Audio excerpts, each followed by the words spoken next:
How are you, and how's the reaction to post-mortem? Yeah, I'm good. It's always nice to get moving, get into the week. Short week this week, so move on pretty quick. Had a great training session today. A lot of energy out there. It was good, like a normal week. It was lads come in ready to work. Prepared for Collingwood this morning, so ready to go. Is there anything different meeting-wise at Hardwoods this morning, or is that all done before you've arrived today? Yeah, we try and move on within a day or two after the game. That's the same as every week for us. That's our process. We review it, which we did in Melbourne the morning after, before we flew out, and there was some honest chats there, like we would any other week. Obviously, there was probably more to kind of see and more to speak about on the back of a loss like that, but the reality is this morning we came in and we previewed Collingwood like we do every other week. We did our preparation for them, and then we spoke about how we're going to approach it and our opportunities, and went out and trained it. So it was a great morning so far. What were the key learnings from the Saturday morning meeting? We need to get back to playing team football. That's the reality.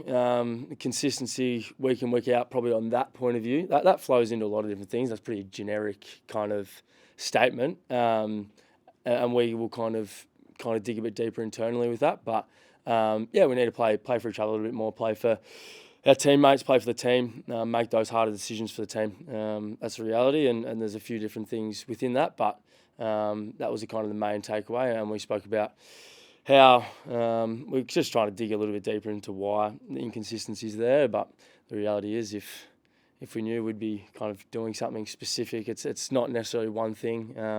It's a few different things within it, but I think if we can get back to really focusing on what makes us and playing that team footy is a big part of that, I think hopefully we'll be able to resurrect our footy back to where we want it to get to this week. So a few examples against St Kilda of things that you were doing as a team that weren't team football? It's a big part of the way we defend, just decision making around. We want to make team decisions where it's predictable to each other, whether that's squeezing, whether that's holding in the big circle around a contest. There's a lot of specific kind of things within our game plan that we know internally that we want to play, and whether that was conscious decisions or just the way the game was being played, and we kind of got hit between the eyes early, and we kind of lost that decision making from a team point of view throughout the game. But that was kind of the way it panned out. There's a lot of little micro decisions that if you look at them on the tape, they're easy to say, oh, that's not a team decision, or that wasn't the decision we're after, or that hard decision. But the reality is you don't really know what's going on in guys' heads at that time. There's a lot of different things that could have kind of caused that, but that's the reality of the way it played out. We saw some sort of contested ball one-on-one drills out there this morning. Was that a bit of a response to Friday night? No, we do that every training session. We've done no drills with you today. Each week we kind of, training will be designed on how other things we want to work on or things we want to focus on going into this week, and today was no different. We had a team full 18v18 drill that was around focuses for this week against Collingwood. We had contest drills that are in there every week to get our contest hit. I think the intensity was done at the same high level that it's always done. Like, I think if you watch this train, I know a lot of you guys come to training each week. I don't think you could question our intensity and effort and physicality at training. Every week is pretty consistent, so I don't think today was too different. Are you concerned that the St Kilda game, shutting down yourself and Andy a little bit, might give teams a bit of a blueprint? Do you feel you have that depth there? Yeah, definitely. I've got so much faith in our midfielders and our team in general. We didn't play well on Friday night. That's the reality of it. It wasn't any individual's fault. It was a team thing that not many of us really got our roles done. And when that happens, you're gonna get the results that Friday night dished up. So we'll go back to understanding that our midfield group and our team doesn't rely on one or two individuals. We're a team. We're a group. That dynamic is really important for us, and we'll go back to making sure everyone understands their role and understands what's required of them in that, and the midfield's a prime example of that. Friday's result, ups the pressure on the coach. How does that sit the playing group? It's hard to kind of cop because we're the ones out there playing, and the reality of the week last week compared to the week before, I don't think there was any different. He prepared us really well. The coaching staff have got the players complete belief and support. We've got some incredible coaches, JL included.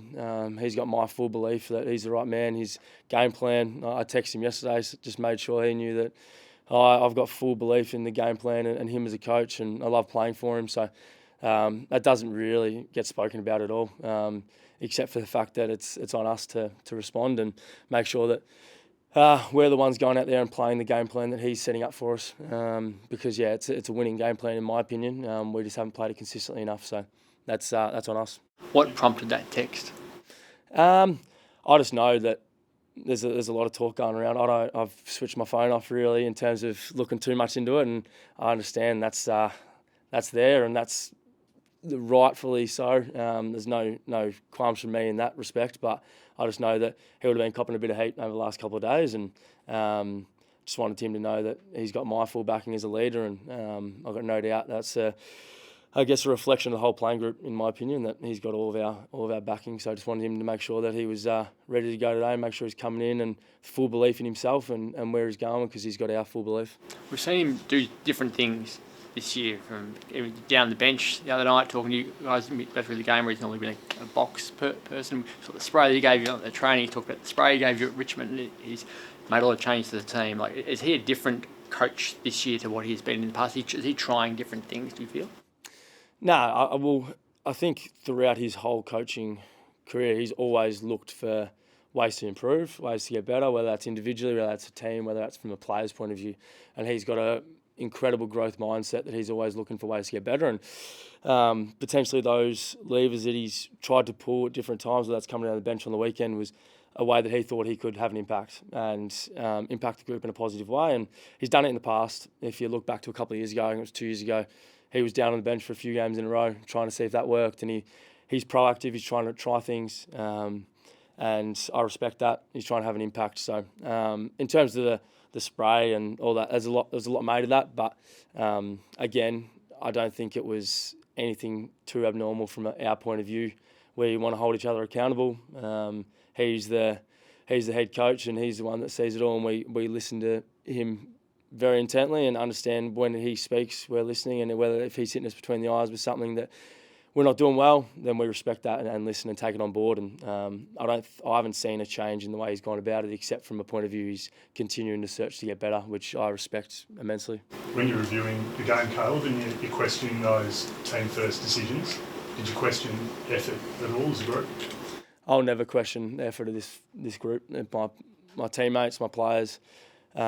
I think that's in my opinion, a lazy assumption to assume that effort is the cause, because if you saw the group when they walked off, how exhausted they were, how much they gave to that game, it didn't come out in the results or necessarily put the effort into the right places, but effort is never a thing that I'll question with this group. We leave it all out there every week, in my opinion, and we'll challenge a lot of other things around our decision making and where that effort's going, but in terms of overall effort, I'll never question that. And our playing group, I feel like I've got a lot of trust in that they're going to give their absolute all, whether that's in the gym, whether that's on the training track, whether that's in meetings, whether that's on games. So, but yeah, no doubt, like the effort needs to be put into different things necessarily, whether that's decision making around the football, whether that's decision making in defence, all those little moments, that's where the focus needs to be.